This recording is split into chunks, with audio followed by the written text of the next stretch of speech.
Perkenalkan kami dari kelompok 2 dengan saya Eka Sulistiawati dan rekan saya Muhammad Raffi Maulana, Siti Nuraisyah, dan saya Amelia Nurul Pasha.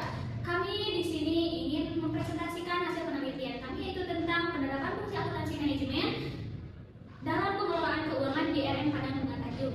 Kita masuk ke latar belakang. Industri kuliner berkembang sangat pesat dan memiliki persaingan tinggi, sehingga pengelolaan keuangan menjadi faktor penting. Selain cita rasa dan lokasi, banyak UKM, termasuk rumah makan, masih mengandalkan intuisi pencatatan manual, sehingga penentuan biaya dan pengendalian HPP sering kurang akurat. Akuntansi manajemen diperlukan untuk membantu pencatatan, pengorganisasian, dan pengendalian usaha secara lebih efektif. Rumah makan Bunga Tanjung menjadi objek penelitian karena meskipun menggunakan sistem sederhana, usaha ini tetap stabil. Penelitian ini bertujuan untuk melihat bagaimana akuntansi manajemen diterapkan dalam praktik tersebut. Adapun rumusan masalah, yang pertama yaitu bagaimana pembagian tugas, wewenang, dan tanggung jawab dilakukan di RM Padang Bunga Tanjung. Kedua yaitu bagaimana manajemen mengumpulkan dan menggunakan informasi keuangan untuk mengambil keputusan. Ketiga yaitu bagaimana kondisi keuangan RM Padang Bunga Tanjung saat ini berdasarkan penerapan akuntansi manajemen. Kita lanjut ke landasan teori. Yang pertama yaitu penelitian ini berlandaskan pada teori manajemen dari Henry Fayol dan George R. Terry yang mencakup 4 fungsi utama: perencanaan, pengorganisasian, pengerahan, dan pengendalian atau POAC. Yang kedua, teori akuntansi manajemen menurut Hansen dan Mowen digunakan untuk memahami manfaat informasi keuangan dalam proses internal organisasi. Dan yang ketiga ada teori pengambilan keputusan. Herbert Simon menjelaskan bagaimana pemilik usaha membuat keputusan berdasarkan data, pengalaman, dan kondisi operasional.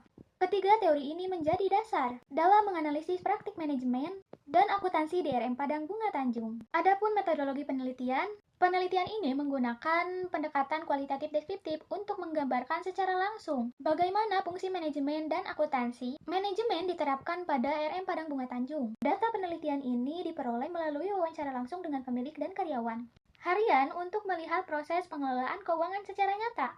Penelitian ini juga memanfaatkan data sekunder berupa buku, jurnal, dan literatur yang relevan sebagai dasar teori. Objek penelitian ini difokuskan kepada RM Padang Bunga Tanjung sebagai studi kasus tunggal karena usaha ini aktif menerapkan proses manajemen dan pencatatan keuangan sederhana. Penelitian dilakukan di Bandung pada bulan November 2025. Adapun profil perusahaan, RM Padang Bunga Tanjung merupakan sebuah usaha kuliner cantik Padang yang didirikan pada tahun 2019, Jalan Ciwastra nomor 37, Bodogo, Mekarjaya, Rancasari, Kota Bandung, Jawa Barat. Menyuguhkan masakan terkenal seperti rendang, gulai ayam, dendeng balado, ayam pop, dan lain-lain. Didampingi oleh sekitar 3 karyawan yang bertanggung jawab atas pengolahan, pelayanan, dan administrasi operasional RM Padang Bunga Tanjung. Berpegang teguh pada prinsip pembelian bahan baku setiap minggu dari pasar lokal dan memasak langsung di lokasi.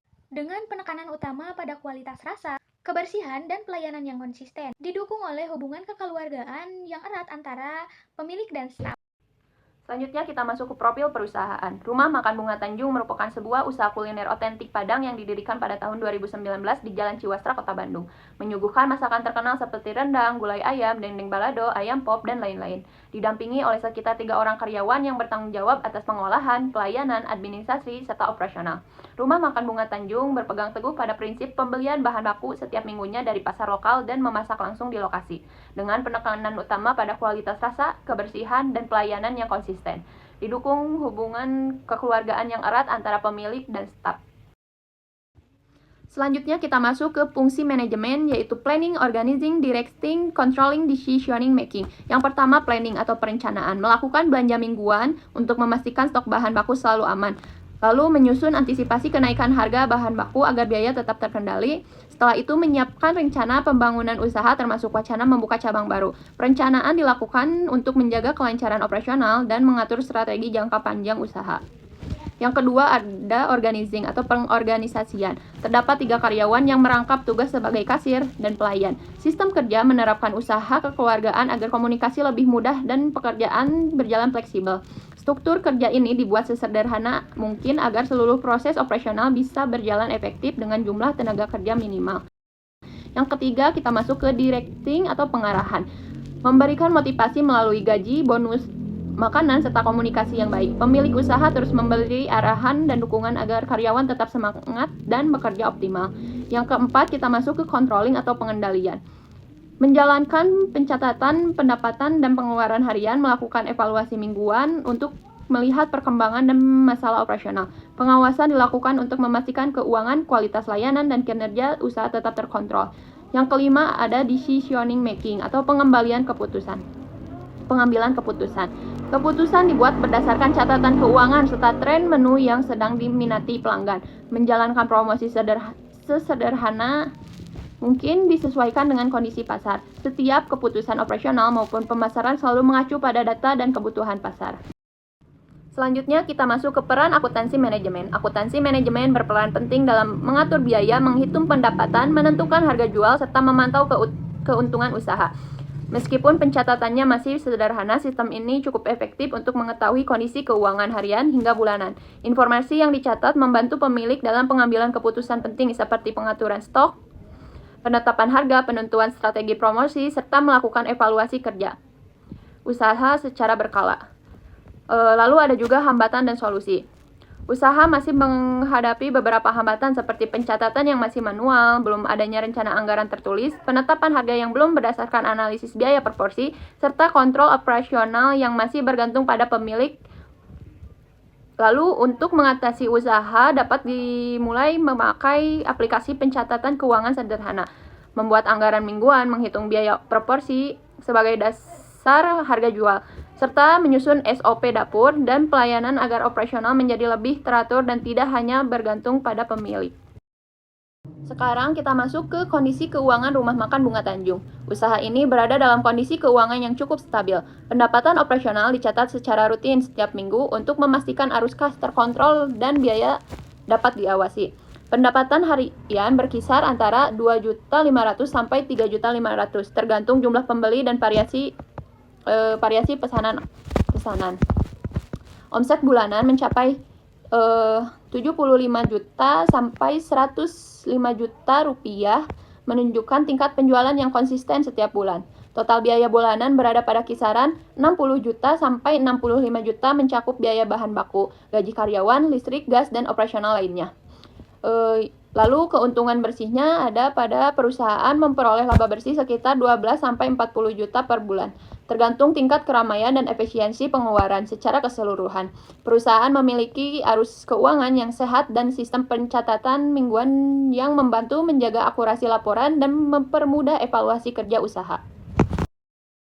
Selanjutnya kita akan ke pengelompokan biaya produksi. Yang pertama yaitu bahan baku, total biayanya 40 juta. Kedua, biaya tenaga kerja untuk 3 karyawan ada 7.500.000. Sekarang ada biaya non-produksi, biaya listrik dan gas yaitu 4 juta, biaya air dan kebersihan 2 juta. Selanjutnya, biaya sewa 10 juta, biaya penyusutan peralatan 500.000, biaya perlengkapan 7 juta, biaya lain-lain 800.000. Selanjutnya ada perhitungan HPP. Yang ke-1, rincian HPP bahan untuk 1 porsi nasi padang dengan menu rendang.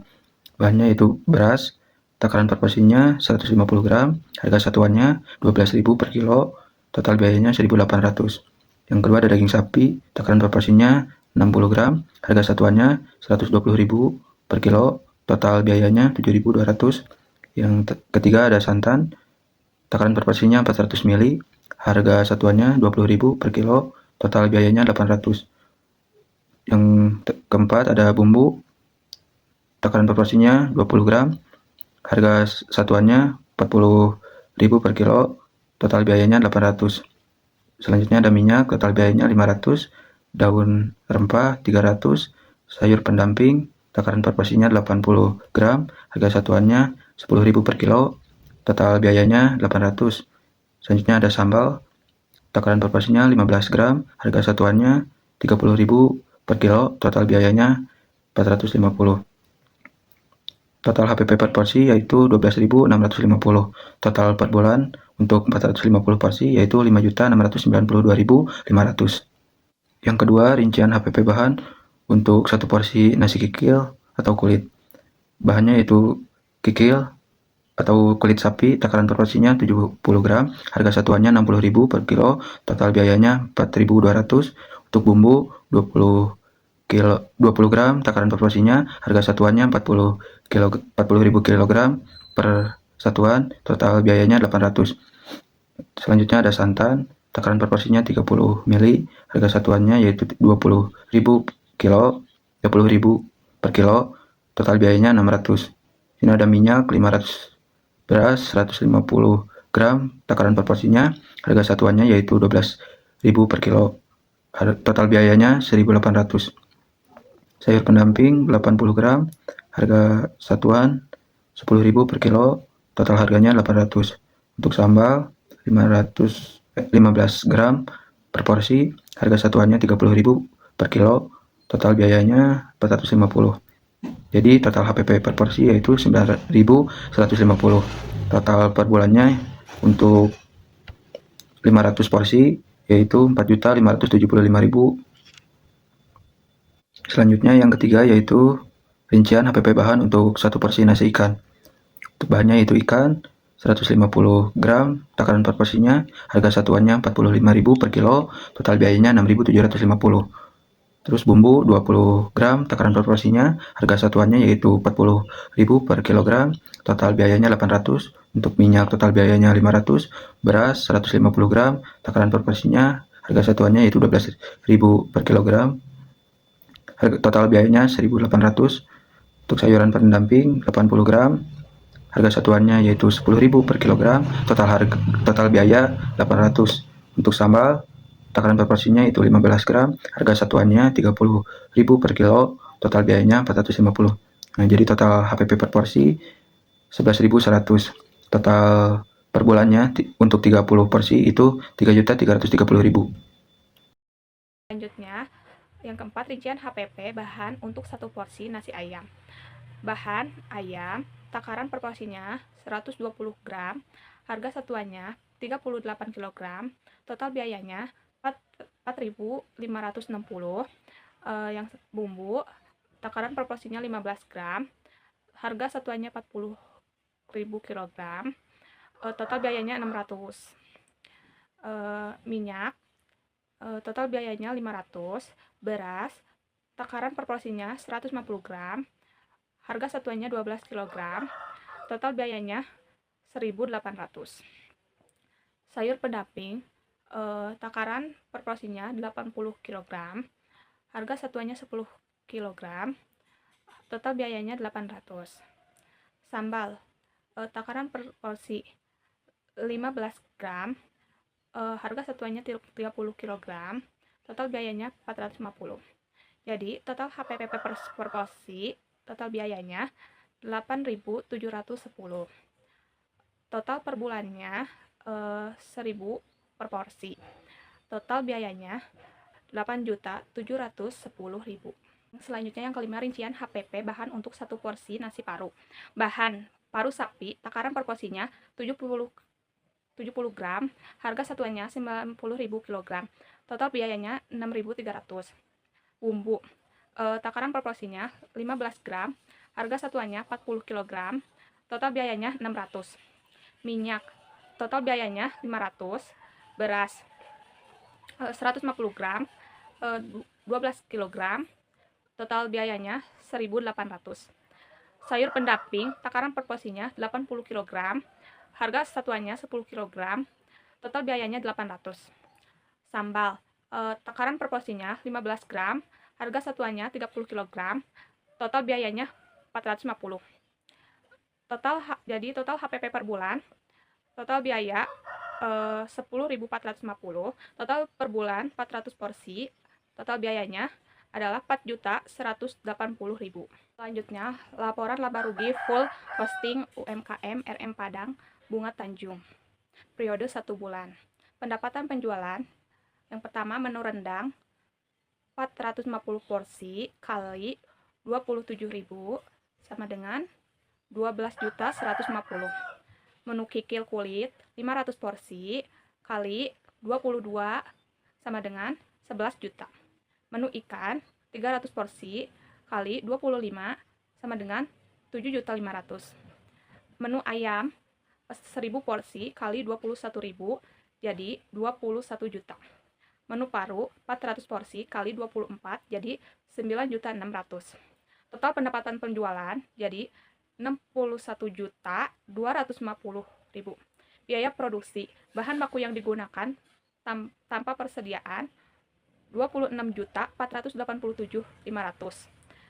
Tenaga kerja langsung 7.500.000, listrik dan gas 4 juta, air dan kebersihan 2 juta, penyusutan peralatan 500.000, perlengkapan 7 juta.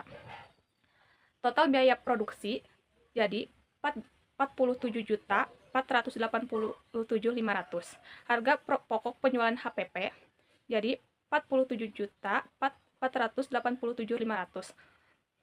Laba kotornya jadi 13.762.500.